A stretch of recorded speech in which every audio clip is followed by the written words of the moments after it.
তারেক রহমানের নতুন উদ্যোগে কি সত্যিই ঘরে থাকবে না বিদ্যুৎ, নাকি শেখ হাসিনার সময়ের শতভাগ বিদ্যুতায়নের সুফলই ছিল দেশের অর্থনীতির মূল শক্তি? বিদ্যুৎ খাত নিয়ে কেন তৈরি হল নতুন সংশয়? সাম্প্রতিক সময়ে দেশের বিদ্যুৎ ও জ্বালানি খাত নিয়ে শুরু হয়েছে তীব্র রাজনৈতিক আলোচনা। একদিকে বর্তমান পরিস্থিতি ও নতুন সরকারের বিভিন্ন নির্দেশনা, অন্যদিকে শেখ হাসিনার শাসনামলের অভূতপূর্ব বিদ্যুতায়নের রেকর্ড। এই দুই হিসেব মেলাতে গিয়ে চরম উদ্বেগে পড়েছেন সাধারণ মানুষ। 2009 সালে যখন শেখ হাসিনা সরকার পরিচালনা শুরু করেন, তখন বাংলাদেশের বিদ্যুৎ উৎপাদন ক্ষমতা ছিল 4000 মেগাওয়াটেরও নিচে। গ্রামের পর গ্রাম অন্ধকারে ডুবে থাকত, শিল্প কারখানা চলত চরম অনিশ্চয়তায়। তবে পরবর্তীতে আওয়ামী লীগ সরকার বিদ্যুৎ খাতকে জাতীয় অগ্রাধিকার হিসেবে গ্রহণ করে। সরকারের গ্রহণ করা বিশেষ পরিকল্পনার মাধ্যমে বদলে যেতে থাকে চিত্র।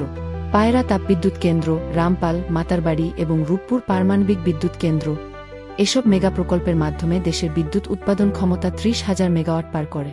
শেখ হাসিনার শাসনামলেই প্রথমবারের মতো দেশের শতভাগ মানুষকে বিদ্যুতের আওতায় আনা সম্ভব হয়। দুর্গম পাহাড় থেকে দূরবর্তী দ্বীপ, সবখানেই পৌঁছায় জাতীয় গ্রিডের আলো। বিদ্যুৎ সংকটের পুরনো দিনগুলো পেছনে ফেলে বাংলাদেশ প্রবেশ করে এক নতুন যুগে।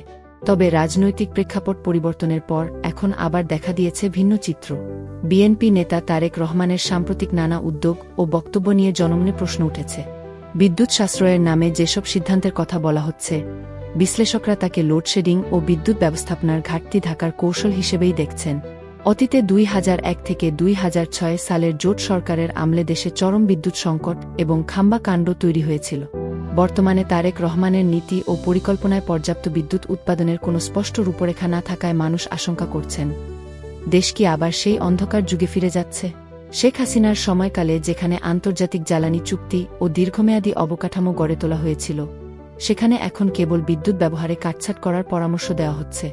সমালোচকদের মতে, বিদ্যুৎ উৎপাদন বাড়ানোর পরিবর্তে সরবরাহ কমিয়ে দিলে তার সরাসরি প্রভাব পড়বে দেশের শিল্প, কৃষি এবং সাধারণ গৃহস্থালী জীবনে।